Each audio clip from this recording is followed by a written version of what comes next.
Hello everybody and welcome to Storm Reads, and today I'm going to be doing a middle grade book recommendation.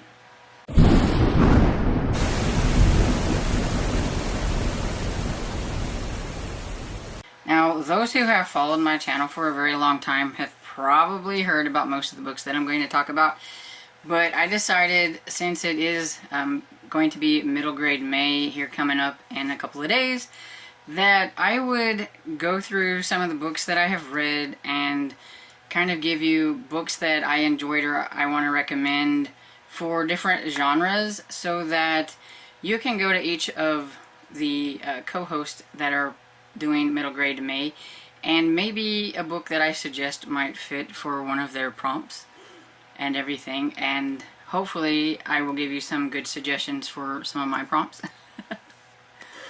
But anyway, so I'm going to try to do this as quickly as possible because I don't want it to be a super long video, but I really could have gave a lot more recommendations, but I tried to limit what I did recommend. Although horror and mystery will have the most recommendations because that is the genres that I read the most of, and I think everybody probably would expect recommendations from. So that's what I'm going to talk about. Now, the first one I'm going to talk about is horror, and I have it broke down into 3 different types of horror. So we have the horror for those who don't really care for anything too spooky. Now, remember, my spooky is way different than everybody else's, and I really have a hard time trying to determine what might not be spooky for some people. But I do think that these are not very spooky. But you know your level of spook. So I am going to go with Bunnicula by Deborah Howe and James Powell. I just recently read this one, and so it put it into my head, and I definitely think that a Tiffany type of scaredy cat could read this and be just fine. It's about a vampire bunny, but he drains the juice of vegetables. So he's not harming anybody, but, you know, unless you consider a vegetable person. It's just about the cat and the dog who thinks that he's scary because of what he does, and they're thinking they've got to protect the humans and everything. So it's cute. Definitely not spooky, but, you know, it can be read for like a spooky prompt.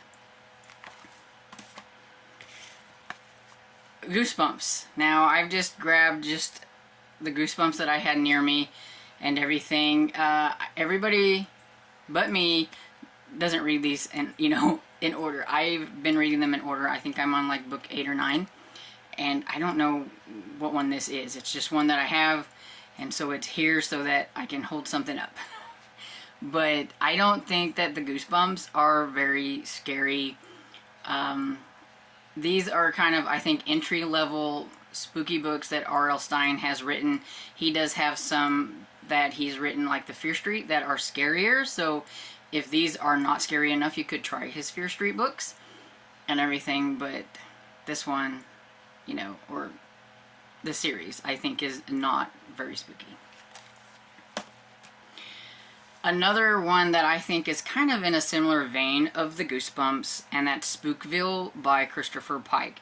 These are also, I believe, books that may not have to be read in order, but we all know we can all say it together. I read them in order. So I've only read, I think, 2 or 3 of the books in the Spookville series, but I didn't find them very spooky at all. I think one was like a ghost story, and I can't remember what the other one was. I will put the picture of the first book here so you can see what they look like. They do, to me, look like in a similar vein to me of a Goosebumps type book. Maybe a slightly spookier cover. I can't remember off the top of my head, and I didn't look it up beforehand. But yeah, I just don't think they're very spooky, and they do, you know, I don't think they follow the same kids, but they might. I cannot remember. I don't think they do, which is why I think they can be read in order. Probably should have looked it up beforehand, but, you know, why be prepared, right? Then another one I have for not so spooky, or at least I don't think it's very spooky, is No Place for Monsters by Corey Merritt. Now you can make it spookier by listening to the audiobook. So if you are an audiobook reader, it might make it a little bit spookier because there are sound effects, which are super cool. I actually recommend listening to the audiobook as you're reading the book, because then you get the illustrations and the spooky sound effects, which makes it kind of a perfect immersion reading. But if you don't want it to be too spooky, just read the book. The illustrations are fun. It's about a couple of characters. Something's happening in town and kids are going missing, and then the parents are not remembering them, like they're just memory wiped. And one of the main characters, don't expect me to remember names, one of the main characters' sister goes missing. He can kind of remember her because he hasn't been affected, but his mother don't remember, and so it's kind of a race against time to try to find out what's going on and everything before he starts to forget who his sister is and everything. So I thought it was pretty good and not too spooky.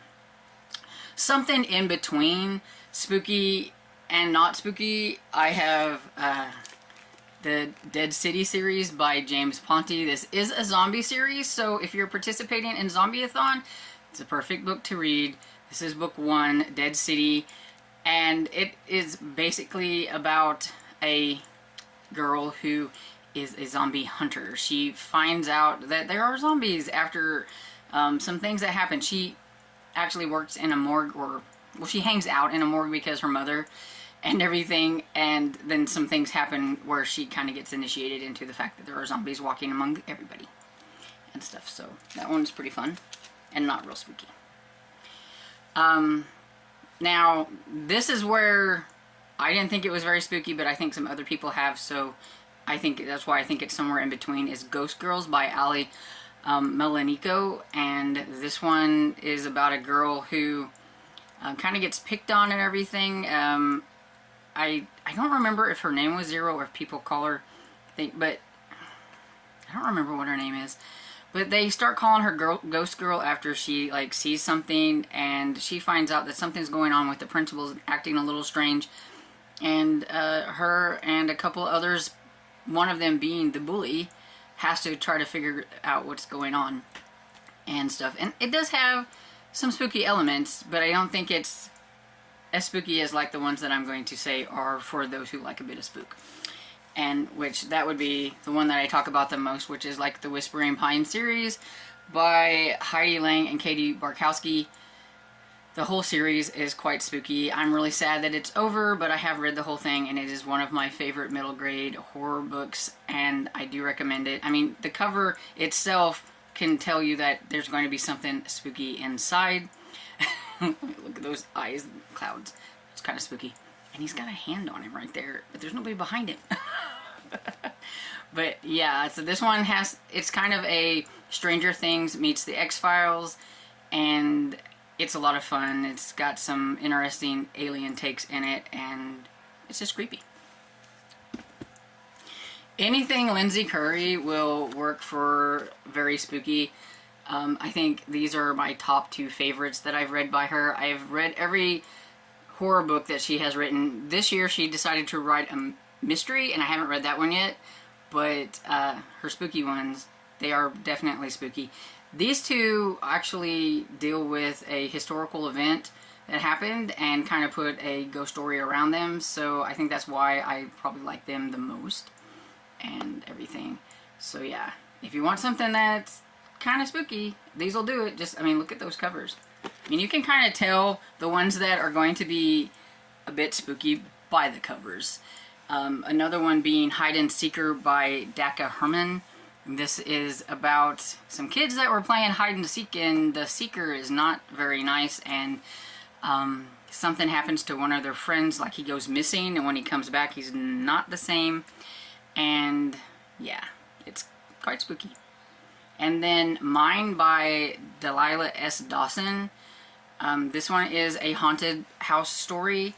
Some people, they move into this house. The kid has this room where it has some of the former residents stuff in there, and I had to delete some things off of my phone because I didn't have enough space, so I don't remember exactly where I was, but I think I was talking about Mine, and they move in, and well, the girl that used to be there or whatever, she starts writing these things like mine. She keeps coming. She's pretty much haunting the girl there, and her parents don't really believe her and things. I believe, I can't really remember. It's been a while.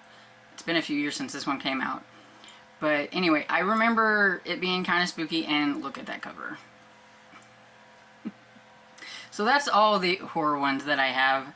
And so the next ones are going to be mysteries. Now, the first book in this series is called Belly Up, but I couldn't find it. I have it somewhere, but I am a very disorganized book person, and I have a lot of things in tubs, and I don't know if I accidentally put this in a tub instead of on the shelf where it was, but I can't find it. But this is one of the other books in the series, so I'm just going to hold it up as a placeholder to talk about the Fun Jungle series and everything. And this is about Teddy Roosevelt, who his family kind of lives here at this Fun Jungle place, and he solves mysteries with the daughter of the guy who owns the Fun Jungle place. And each one is about a different animal that something happens to them, whether it's they've been shot at, kidnapped, or in the first one, something happened to the rhinoceros, which is why it was belly up. Or no, not rhinoceros, the hippo, which is why he was belly up on the cover and everything. But normally they don't die. It's always something, just that first one, something happened to the hippo. But they're also all about extinct animals, or animals going extinct, I should say. Or in one case there is one about an extinct animal, but mostly it's talking about how to protect some of the wildlife that's going extinct. Can't say that word. Is kind of like the moral of these stories and everything, but I like them. And of course, we have Spy School by Stuart Gibbs. This one could go in adventure as well, I think, but I put it in the mystery because, I mean, they are spies and they're always trying to solve what's happening, so I kind of think of them as mysteries, but they are definitely adventures as well and everything. This is the graphic novel version and everything, and it's very hefty. But this is about Ben, who kind of gets roped into a CIA school for kids. He thought he was going to a math and science school because of how smart he is with that kind of thing, and basically they wanted him for a mole to flush, or the bait to flush out a mole, and since now he knows too much and he actually survived, they went ahead and put him through the school.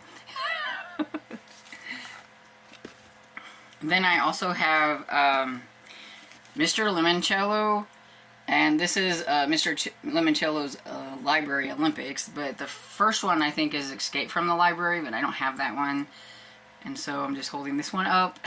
And yeah, I really like the Mr. Limoncello series. They are full of kind of fun puzzles and things like that, and I do think that they even show the puzzle, some of the puzzles in. I'll probably pick the one that doesn't have any pictures because it's the only one I have. But usually, oh, here. They have these like picture puzzles and things in there. And so, yeah, they're just trying to solve these puzzles to figure out the mystery and everything. So I think it's a mystery, even though, I mean, it's not like a mystery in the way that they're like trying to solve a murder or anything like that. It's actual kids mystery, I would say, because it doesn't have any like murder or anything in it. And then I have Framed by James Ponti, and this one is a trilogy where the main character, he's got kind of a way of being able to think of things by this theory that he has called TOAST, which is the theory of all small things. And when he can put these small things together, it becomes like this big thing, and he can figure things out.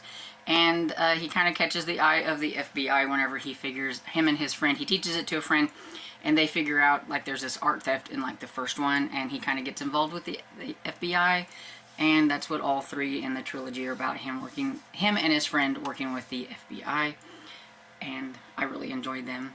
And City Spies by James Ponti is also a mystery series. I've only read the first one, City Spies, which I couldn't find my copy, it's somewhere, but I really liked it, and so I can't wait to continue on with this series. And this is definitely something that Lee is going to be doing during her May, because she's got, I think, all of them on on her TBR.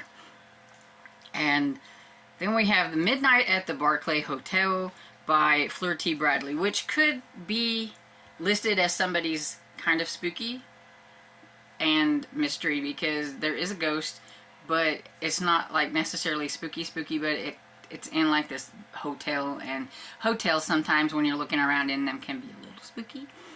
And yeah, so it's a mystery about the main character who has to try to prove that his mom didn't do something. There's like I think five people being accused of killing the owner of the hotel and everything. So I really enjoyed that one. And some that people probably already know a lot about is the Aggie Morton series by Martha Jocelyn. This one is Agatha Christie as a kid, along with her friend Hector Poirot, who is supposed to be Hercule Poirot, kind of, you know, and everything. And so they're really fun. They're historical, and I've enjoyed them. I think I have one more to read in that series, and I'll be done. And then Myrtle Hardcastle, which is another historical mystery series. I think this one is Victorian. And Myrtle likes to try to solve crimes, opposed to her father doesn't really want her to, but her father, I think, is a lawyer. And so that's kind of how she gets into this like whole sleuthing thing. And she kind of drags her like nanny around and everything. And I've read a couple of them. I need to catch up on this one too. I think I have, I don't know, 2 or 3 left to go. I'm not sure. But yeah, it's a very good one too. And so that's all the mysteries. And this video is going to end up being longer than I want it to be. So bear with me. So for fantasy, I have Revenge of Magic by James Riley. This is my review copy that I had from a long time ago. When did this come out? I don't know. 2019. Yeah, so I've had it a while. I would like to get them replaced with the actual books, but these are like my placeholders until I actually find them cheap enough that I want to splurge and buy. So, but anyway, this one is about a kid whose father gets like swallowed up by the earth, and when they're out at the like Washington monuments, I think, and he gets taken to like this school, the Oppenheimer school. They think that he's a special kid along with some of these other ones because of a birthday, but he actually, I think they got his birthday wrong, or something happened, I can't remember. But he is going to try to find his father, and he gets mixed up with a whole bunch of stuff like learning magic, and that's what they're supposed to be doing, because there's like this doomsday, and they want these kids to learn this magic and things, and he gets put in on, it's kind of adventurous too, so you could definitely put this one, I think, down as like a fantasy adventure. And I think there are 5 books, and I still need to read the last one, I think, and I'll have it read. But yeah, but I really enjoyed this one. It was a lot of fun. And so the next one I have is The School Between Winter and Fairyland, and this is by Heather Fawcett.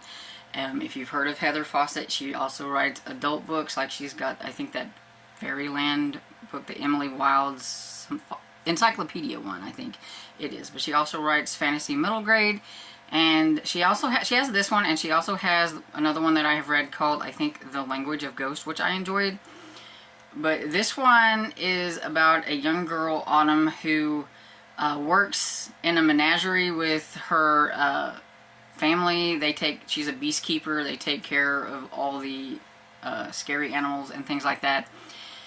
But she is wanting to find out what happened to her twin brother. He has gone missing. Everybody thinks he's been devoured by this hollow dragon. She doesn't think so, because she swears she keeps hearing his voice, and she thinks it's coming from the castle. And so when it has a magical school, and so when one of the kids from that school, who's supposed to be deemed like, you know, the chosen one type thing or whatever, he needs her help because he's not really everything that they think he is. And he doesn't, I think he's afraid of dragons, and he's supposed to defeat the hollow dragon. I think that's what it was. So he needs her help. And so it's kind of one of those, I'll help you, you help me, and he's supposed to help her try to find out if her brother is really like trapped inside the castle or whatever and stuff. And so it was pretty good as far as fantasy goes. I don't read a lot of fantasies, but I do tend to like the middle grade versions. And another one I have is The Nightmare Thief by Nicole Lesperance, and this was a duology. and it is about Marin, who she likes working in her family's dream shop. They create all kinds of dreams. And there was one rule that her grandmother has, and that is you're not supposed to give somebody a dream without their permission. But when something happens to her sister and she's in a coma, she thinks that she can get her to come out of that coma if she could just slip her a dream. And so she does. She slips her a flying dream, and somebody's seen her do things that she shouldn't do and is going to use that information to blackmail her into making nightmares. They don't make nightmares, they only make dreams, but she doesn't know how to make them, and this person has a nefarious reason to make these nightmares and everything, and so she's kind of, you know, got her under a rock there. She's being blackmailed because she doesn't want her grandmother to find out what she did to her sister, and so she has to make these nightmares. She meets this other boy, and they try to figure out how to, you know, of course, defeat this evil person who's wanting to create all these nightmares, turning their world upside down by giving all these people scary dreams and everything. Then I have the Unmapped Chronicles by Abby Elphinstone, and this first one is Casper Talk and the Everdark Wing, which I also believe in the UK is called Rumblestar. Very confusing when you're trying to find these books and everything, but it is about Casper Talk. In the first one, all three of them in the trilogy feature a different person, but I do think you need to read them in order to get the whole thing. And so in the first one we have Casper Talk, and he's allergic to like everything, and he's being bullied, and he's hiding out, and so he hides in this ancient clock, and whenever he hides in this clock, of course, he ends up in this other world, and it's the Unmapped Chronicles, the Unmapped World and the Kingdoms or whatever, and he has to help this one girl and stuff. They're fighting against this evil person called Morg, and I remember it had something to do with the Phoenix, and they needed to find these things, and it's been a while, but I remember I liked it, so and I thought it was a lot of fun.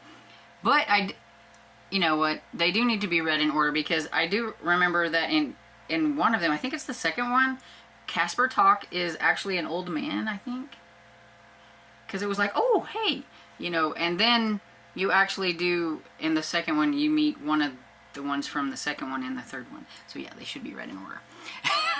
See, it's coming to me and everything. But yeah, so if you like fantasy, I definitely recommend that one. And I think I have one more. Yeah, I have Skandar and the Unicorn Thief by A.F. Stedman. And Skandar and the Unicorn Thief is the first book in the series.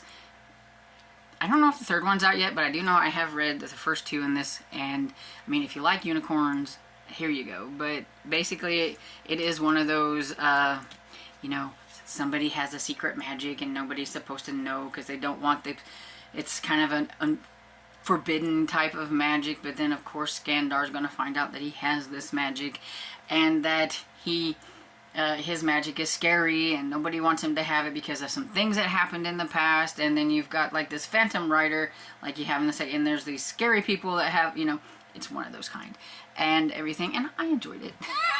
So it was a lot of fun, and I liked Skandar and his friends, and I like, you know, the unicorns, so there we go. Okay, so now we're going to sci-fi, which I haven't really read a whole lot of and everything because I'm not a huge sci-fi fan, but when it comes to middle grade, I'm a little bit more okay with it. So we have Weird Kid by Greg Van Eckhout. I'm not quite sure how you say his last name, but I'm going to read this like first paragraph because I think it kind of sums it up a little bit better than I can. But it says, Jake Wind is trying to stay under the radar. Whose radar? Anyone who might be interested in the fact that he has a shape-shifting ability he can't control, or that his parents found him as a ball of goo when he was a baby. So, yes, Jake is an alien, and he shapeshifts into a human so that people think that he is human, but he's not. And of course you're going to have, like, I think these like Men in Black people trying to find out some things. There's these sinkholes happening and people are wondering what's going on, and if I'm right, I think he makes a friend with somebody, and she finds out that he is an alien, and they're trying to protect him and trying to figure out what's going on.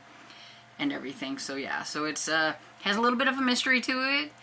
It has sci-fi, so if you want to combine like a science fiction and a mystery, there you go.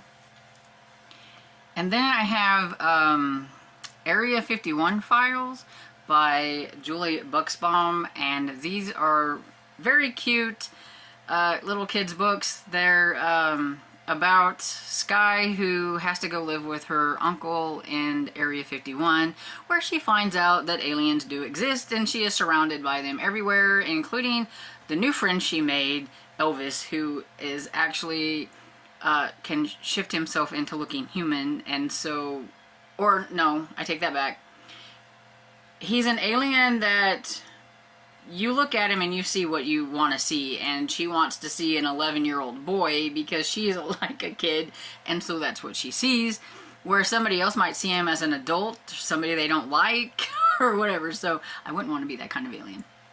But anyway, so yeah, so she's friends with him, and they have some, and it's got mysteries in it too, some mysteries to solve, so you can definitely combine this one with the mystery as well. But yeah, it's just about them trying to figure out some things that are going on in Area 51. I think her uncle gets in trouble because they think that he is secretly doing something, and they have to figure that out in the first one. And then there's a giant space toilet headed their way in the second one. They gotta figure out what to do about that or something like that. But yeah, like I said, they're just kind of fun. And so far, I think there's a third one. I just don't know if it's out yet. I haven't read that one yet, but I have read the first two, and I've really enjoyed them.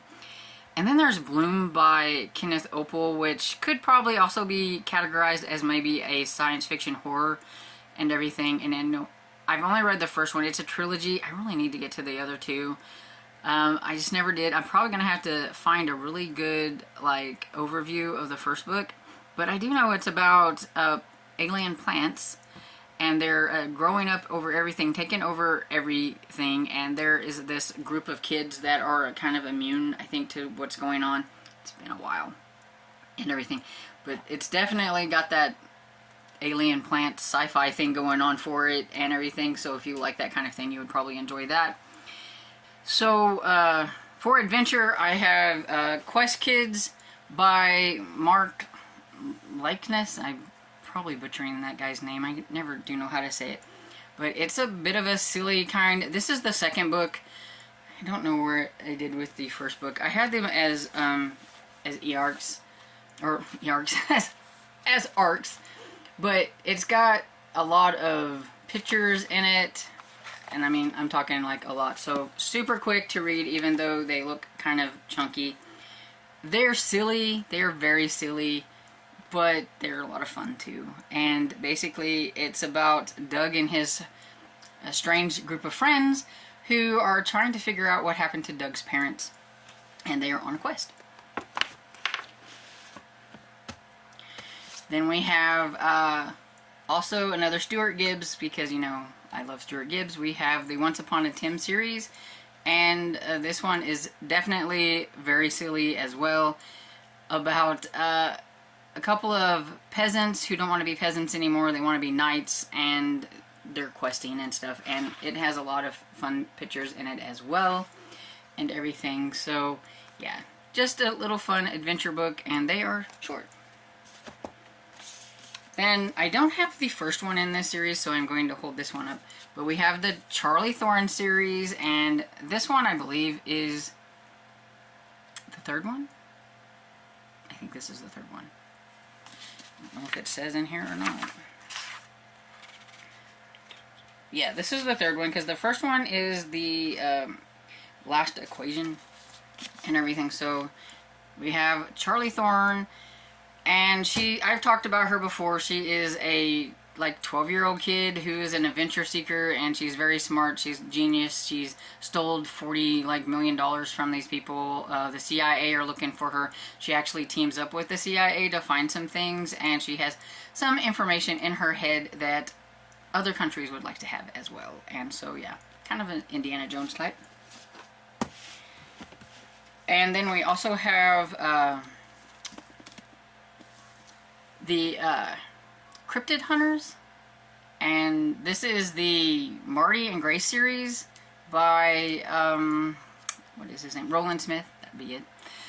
And even though it has like monsters and stuff in it, they are more adventure type books to me, especially this first one, because the kids get accidentally get out of an airplane by parachute with some other things and in the middle of the Congo, and they've got to try to make their way through the Congo to where their uncle was originally going to be. Like, they got to try to meet up and everything. And so yeah, definitely I would think more of an adventure book than dealing with like actual cryptid monsters that they are chasing.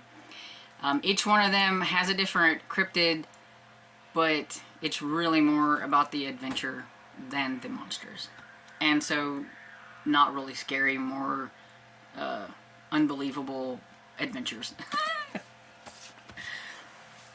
And so then my last category that I have is contemporary, and I have Macy McMillan and the Rainbow Goddess by Sherry Green.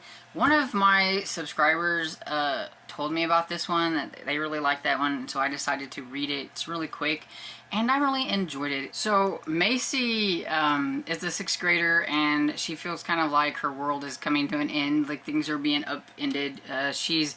Her mother's getting remarried, or has been remarried, I can't remember exactly, and she's going to end up with some step-siblings that she doesn't want. She kind of has a hard time at school because she is deaf, and her mother makes her go over and help this old lady who is packing her things up because she's going to be moving into an assisted living place. And so they're both going through a trying time of their life, just very far apart.